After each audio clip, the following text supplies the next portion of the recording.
Good morning students. आज हम लोग सबसे पहले पढ़ने चल रहे हैं सेट। तो सेट के बारे में आप लोग पहले भी पढ़ चुके हैं, तो ऑपरेशंस ऑन सेट पढ़ना है। फिर भी कुछ चीज़ें हम लोग बेसिक्स जो हैं उनको देखते हैं। सबसे पहले देखते हैं set. A set is well defined collection of objects or thing. यहाँ पे ध्यान दीजिए, दो चीज़ें बहुत इम्पॉर्टेंट हैं।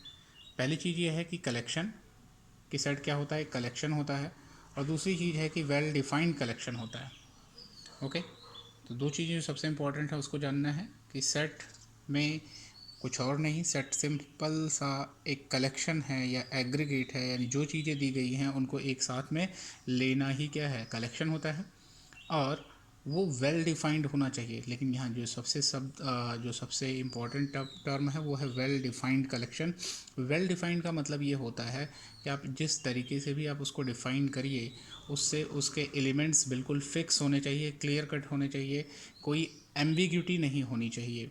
यानी भ्रम नहीं होना चाहिए कि कौन सा एलिमेंट उस सेट में आएगा, उस कलेक्शन में आएगा, या कौन सा एलिमेंट उस कलेक्शन में नहीं आएगा। तो वेल डिफाइंड का मतलब यही है कि अगर सेट वेल डिफाइंड है तो उसमें जो भी एलिमेंट्स आने होंगे वो चाहे आप उस डेफिनेशन से निकालो, चाहे कोई और निकालता है, हर किसी को वही एलिमेंट्स मिलेंगे।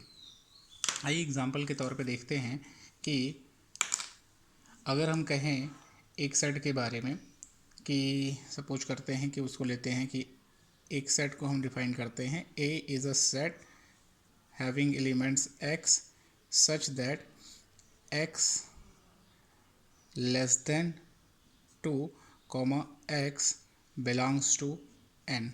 ये रिप्रेजेंटेशन आपने वैसे सीखा है, लेकिन फिर भी अभी हम आगे आपको बताएंगे कि इस रिप्रेजेंटेशन का मतलब क्या होता है। इसको पढ़ के मैं आपको समझाने की कोशिश करता हूँ कि ए ऐसा सेट है जिसमें एलिमेंट्स कौन से हैं, सारे एक्स हैं। और ये एक्स कैसे हैं, तो x such that, double dot को सच दैट पढ़ा जाता है। तो एक्स सच दैट कि एक्स लेस देन 2, एक्स क्या है, 2 से छोटा है। X such that x less than 2 and x belongs to N. N क्या है, नेचुरल नंबर सेट है। अब नेचुरल नंबर सेट हमको पता है कहाँ से शुरू होता है, 1 से लेके शुरू होता है। तो यानी 1 2 3 4 5 एंड सो ऑन। लेकिन x के ऊपर कंडीशन क्या है, लेस देन 2। तो इसका मतलब पहला एलिमेंट इसमें एक ही वही 1 आ रहा है, इसके अलावा कोई और एलिमेंट आएगा क्या, तो इस कंडीशन को फॉलो करता हुआ कोई और एलिमेंट नहीं आएगा। तो इसको हम क्या लिख सकते हैं, 1। तो यहाँ पे चाहे इस डेफिनेशन से हम चलें या कोई और, लेकिन डेफिनेशन से एलिमेंट कौन आएगा, सिर्फ 1। ओके, तो ये चीज़ अगर क्लियर हो कि आपको जो वेल डिफाइंड का मतलब है कि इसमें कोई भी, चाहे यहाँ बैठा हो, चाहे अमेरिका में बैठा हो, कहीं पे भी हो, कोई भी होगा, अगर वो ये देखेगा इस डेफिनेशन के अकॉर्डिंग, तो उसको जो है वही एलिमेंट्स मिलेंगे जो हमें मिलते हैं। कोई भी एलिमेंट ऐसा नहीं है जो हमने लिया हो वो बाहर चला जाए और जो किसी और ने लिया हो वो अंदर आ जाए एक्स्ट्रा। ठीक है, तो वेल डिफाइंड होगा तो कोई भी निकालेगा तो वही एलिमेंट्स मिलेंगे, जो हमने निकाला है वही उसको भी मिलेंगे उस डेफिनेशन से, उसके अलावा नहीं। अगर वेल डिफाइंड नहीं है तो ऐसा कलेक्शन क्या होगा, एक वेग कलेक्शन होगा, उसमें कुछ भी आ सकते हैं। जैसे कि एग्जांपल के तौर पे लेते हैं, intelligent students of class 9th। अगर हम कहें ये कैसा कलेक्शन लेना है कि जिसमें सारे इंटेलिजेंट स्टूडेंट्स लिए जाएं क्लास 9th के, तो क्या ये एक सेट होगा, तो नहीं। क्यों, पहली चीज़ तो हमको यही नहीं पता है कि कौन सी क्लास 9th की बात हो रही है, किस स्कूल की, वो नहीं पता है। अगर हम हर स्कूल के भी स्टूडेंट्स को ले लें तो हमको ये नहीं पता होगा कि कौन इंटेलिजेंट है। हो सकता है मेरी निगाह में कोई इंटेलिजेंट हो सकता है इंग्लिश वाले सर की निगाह में कोई दूसरा इंटेलिजेंट हो। ओके, तो इसका कोई पैरामीटर नहीं होता है। ये नेक्स्ट टॉपिक देखते हैं हम लोग, इसका क्या है कि रिप्रेजेंटेशन ऑफ सेट्स, कि सेट्स को हम किस तरीके से रिप्रेजेंट करते हैं। तो इसके दो तरीके होते हैं, एक रोस्टर मेथड या टेबुलर फॉर्म और दूसरा होता है रूल मेथड या सेट बिल्डर फॉर्म। कुछ लोग एक तीसरा तरीका भी डिस्क्रिप्टिव फॉर्म मानते हैं, तो वो तो सिंपली बोलने की बात है। लेकिन जो मैथमेटिकली अगर देखा जाए तो रोस्टर मेथड या टेबुलर फॉर्म और रूल मेथड या सेट बिल्डर फॉर्म को जो है वरीयता दी जाती है और मैथ्स में इन्हीं का ही यूज भी चलता है। रोस्टर मेथड या टेबुलर फॉर्म ये एक ऐसा फॉर्म है सेट को लिखने का कि जिसमें सेट के हर एलिमेंट को इंडिविजुअली एक करली ब्रैकेट के अंदर मेंशन किया जाता है। क्या किया जाता है? एक करली ब्रैकेट के अंदर। जैसे इस सेट में अगर हमने ऊपर देखा तो इसमें कितना एलिमेंट था? केवल एक था, और उसको हमने क्या किया? करली ब्रैकेट में मेंशन कर दिया। अब अगर हम सेट लें, सपोज करिए कि हमने एक सेट लिया। कैसा सेट लिया? एक सेट ऐसा लिया कि अगर हम उसमें कहें कि नेचुरल नंबर्स लेस देन 5, कैसा सेट ले रहे हैं? Set of natural numbers less than 5, set of natural numbers less than 5। अब अगर हम इसकी बात करेंगे, set of natural numbers less than 5 की बात करते हैं, तो ऑब्वियस सी बात है कौन कौन होगा। उसको हम अगर करली ब्रैकेट में कॉमा लगा के लिखें तो क्या होगा? 1 2 3 4। क्या 5 होगा? नहीं, क्योंकि लेस देन लिखा है इसलिए 5 नहीं होगा, तो करली ब्रैकेट बंद। ये जो फॉर्म है ये रोस्टर मेथड या टेबुलर फॉर्म कहलाता है। नेक्स्ट है रूल मेथड और सेट बिल्डर फॉर्म, यानी किसी रूल से जो सेट को बिल्ड करने में, सेट को बनाने में जो रूल लगा है, उस रूल से अगर हम जो है किसी चीज़ को एक्सप्रेस करें, किसी सेट को एक्सप्रेस करें, तो वो क्या कहलाएगा? सेट बिल्डर मेथड या रूल मेथड कहलाता है। जैसे एग्जाम्पल के तौर पे हमने यही देखा था अभी, a equal to x such that x less than two x belongs to n। इसमें क्या करते हैं? एक जनरल एलिमेंट लेते हैं x। जनरल एलिमेंट यानी उसके ऊपर जो नियम लागू होगा वही नियम, वही सारी चीज़ें बाकी सारे सेट, बाकी सारे एलिमेंट्स के ऊपर भी लागू होगा। तो ए का एक जनरल एलिमेंट लेते हैं x, तो x डबल डॉट को कहते हैं सच दैट, यानी x ऐसा है, कैसा है उसके बारे में आगे एक्सप्लेन करेंगे कि x लेस देन 2, x 2 से क्या है? छोटा है, कॉमा x कहाँ का है एलिमेंट ये भी तो हमको बताना पड़ेगा। तो x belongs to n, x कहाँ पे है? n का एलिमेंट है, यानी नेचुरल नंबर है। तो जब हम इस तरीके से सेट को रिप्रेजेंट करते हैं तो ये तरीका क्या कहलाता है? रूल मेथड या सेट बिल्डर फॉर्म। ओके, आइए नेक्स्ट थिंग देखते हैं, cardinal number of a set. Cardinal number of set की बात करते हैं तो कार्डिनल नंबर ऑफ सेट क्या होगा? आइए उसको देखते हैं कि the number of distinct elements of a set. कहने का मतलब है कि जैसे अगर हम इसी सेट को देखते हैं 1 2 3 4, इसमें कितने अलग अलग नंबर्स हैं? ध्यान दीजिए, इसमें केवल 1 2 3 और 4 ऐसे नंबर हैं।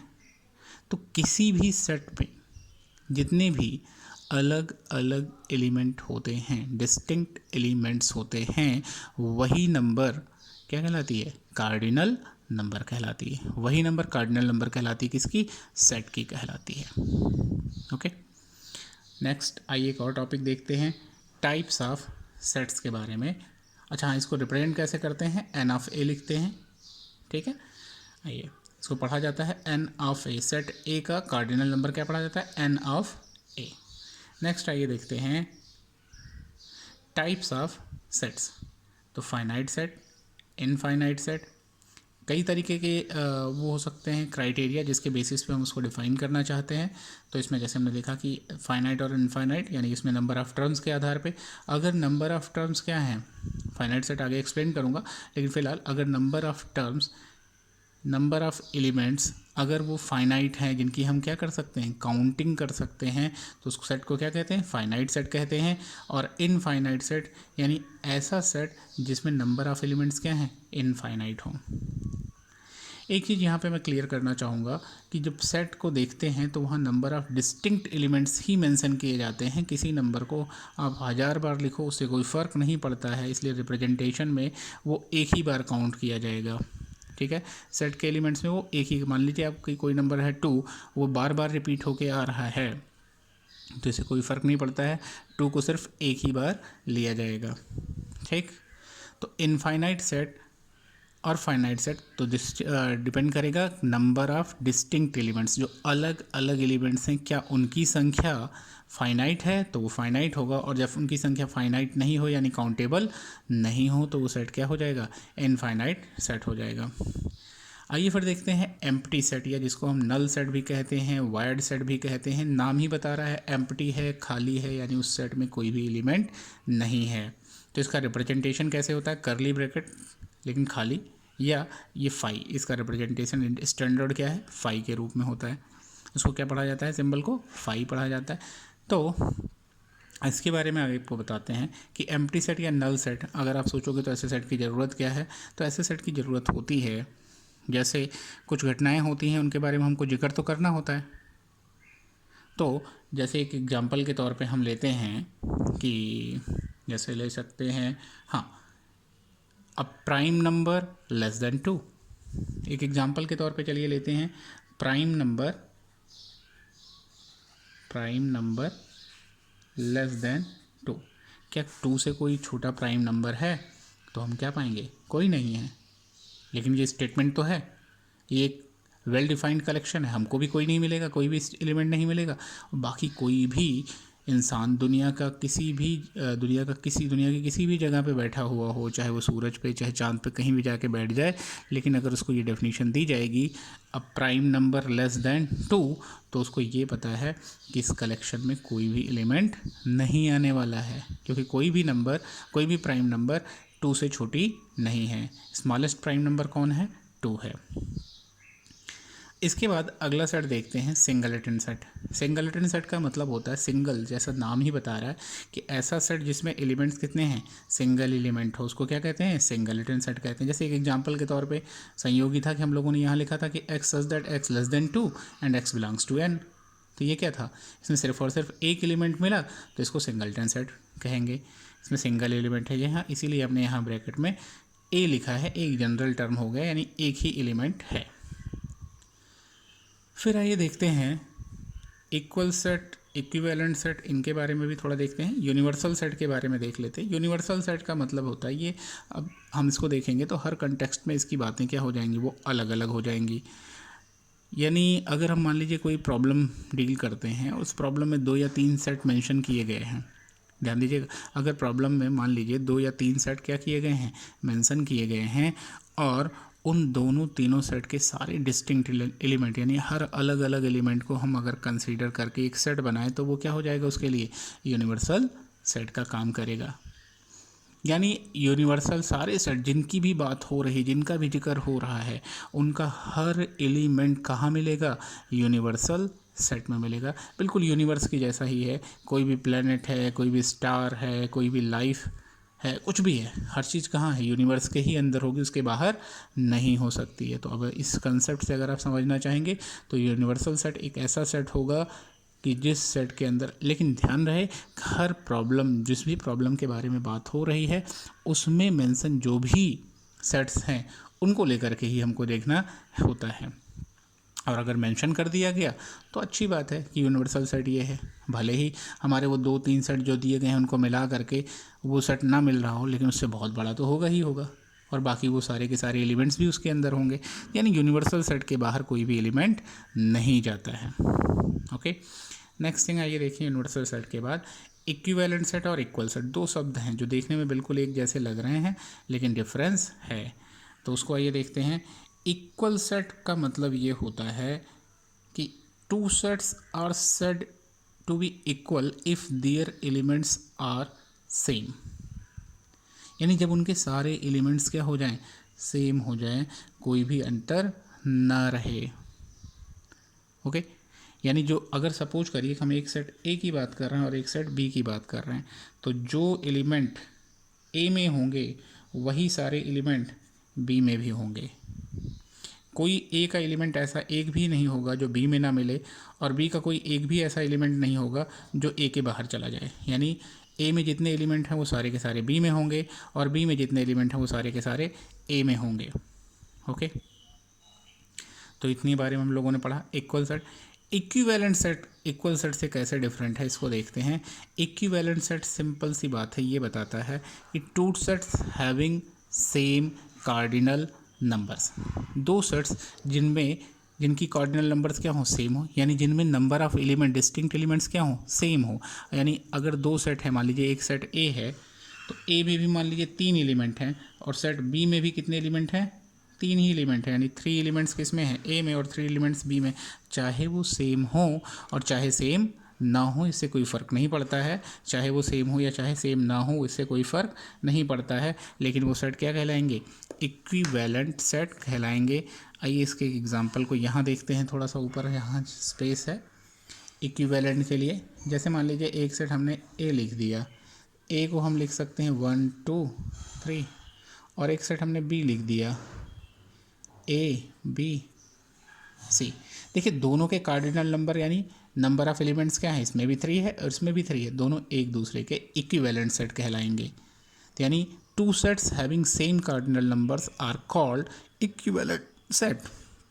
लेकिन क्या ये इक्वल हैं? नहीं, इक्वल तभी होते जब दोनों के एलिमेंट्स भी बिल्कुल सेम होते, यानी ए का कोई एलिमेंट ऐसा ना होता जो बी में नहीं मिलता, बी का कोई ऐसा एलिमेंट नहीं होता जो ए में नहीं मिलता। अगर ऐसी स्थिति होती तो हम क्या कहते, इक्वल कहते। तो इक्वल और इक्विवेलेंट का यही डिफरेंस है जिसको आपको समझना होगा। आइए आगे देखते हैं, दो टर्म्स और लिखे गए हैं, ओवरलैपिंग सेट और डिसजॉइंट सेट और कॉम्प्लीमेंट्री सेट। फ़िलहाल मैं यहाँ पे आपको ओवरव्यू दे रहा हूँ थोड़ा सा, बाकी इनको और इन सारी जितने भी सेट्स की हमने बात की है इन सब की रिटन डेफिनेशन के साथ मैं नेक्स्ट वीडियो में आपको फिर से एक्सप्लेन करूँगा उसको। लेकिन यहाँ पे थोड़ा सा ओवरव्यू आपको देता हूँ। तो दो तरीके के सेट और लिखे गए हैं, ओवरलैपिंग सेट और डिसजॉइंट सेट। ओवरलैपिंग सेट्स ऐसे सेट्स होते हैं, ध्यान दीजिएगा यहाँ पे आप देखिए तो ओवरलैपिंग सेट लिखा हुआ है और यहाँ डिसजॉइंट सेट लिखा है। ओवरलैपिंग सेट्स ऐसे होते हैं जहाँ कोई ना कोई एलिमेंट कॉमन होता है। अगर दो सेट्स लिखे गए हैं, ओवरलैप से मतलब ही है कि दोनों में ही पाया जाना, तो अगर कोई दो सेट ऐसे हैं जिनमें कुछ एलिमेंट कॉमन है तो वो सेट क्या कहलाएंगे, ओवरलैपिंग सेट। यानी two sets having some elements common are called overlapping sets. और अगर डिसजॉइंट सेट की बात करते हैं तो two sets having no element common, जिनमें कोई भी एलिमेंट कॉमन ना हो, having no element common are called disjoint set. यानी अगर दो सेट, जैसे अभी हम यहाँ पे देख रहे हैं ए और बी सेट में 1 2 3 ए बी सी, इसमें क्या कोई एलिमेंट कॉमन है? नहीं, इनका कोई भी एलिमेंट कॉमन नहीं, तो ये दोनों क्या हैं, डिसजॉइंट सेट हैं। लेकिन अगर सपोज करिए कि यहाँ पे अगर हमने लिख दिया होता एक सेट सी, और सेट सी में होता एक नंबर 1 और यहाँ मान लीजिए होता 5 और ये एक सेट होता, तो ए और सी को आप देखिए तो यहाँ पे एक ए में भी 1 है और सी में भी 1 है, तो ये दोनों सेट क्या हो जाते, ओवरलैपिंग हो जाते, दोनों में एक कॉमन एलिमेंट हो जाता। लेकिन बी और सी क्या हैं, डिसजॉइंट हैं, ए और बी क्या है, डिसजॉइंट है। ओके, तो आप डिसजॉइंट और ओवरलैपिंग सेट समझ चुके हैं। कॉम्प्लीमेंट ऑफ सेट की बात रह गई, तो इसको जो मैं यूनिवर्सल सेट समझाऊंगा उस समय एग्जांपल लेकर के यूनिवर्सल सेट भी समझाऊंगा और इसको भी समझा दूंगा। फिर भी थोड़ा सा आपको ओवरव्यू देने की कोशिश करता हूँ। कॉम्प्लीमेंट ऑफ अ सेट का मतलब ये हो जाता है जो उसका पूरक हो। कॉम्प्लीमेंट का मतलब होता है पूरक, यानी उसमें जो सेट मिला देने के बाद पूरा क्या बन जाए, यूनिवर्स फॉर्म हो जाए। ठीक है, तो इसको हम यूँ समझ सकते हैं कि अगर एक सेट ए है तो ए का कॉम्प्लीमेंट अगर उसको हम किससे दिखाएं, एक सेट क्या है, ए है, ए के कॉम्प्लीमेंट को अगर हम ए सी या ए डैश से भी दिखाते हैं तो ये क्या होता है, यू माइनस ए। यानी यू में से ए के एलिमेंट आप बाहर निकाल दो तो जो एलिमेंट बचेंगे वो सारे के सारे कॉम्प्लीमेंट होंगे। क्यों? क्योंकि देखो यू माइनस ए और ए इन दोनों को ऐड करोगे तो बचेगा क्या, यूनिवर्स। आपको टोटल का टोटल यूनिवर्स मिलेगा। फिलहाल इन चीज़ों को हम नेक्स्ट वीडियो में फिर से डील करेंगे। तब तक के लिए नमस्कार।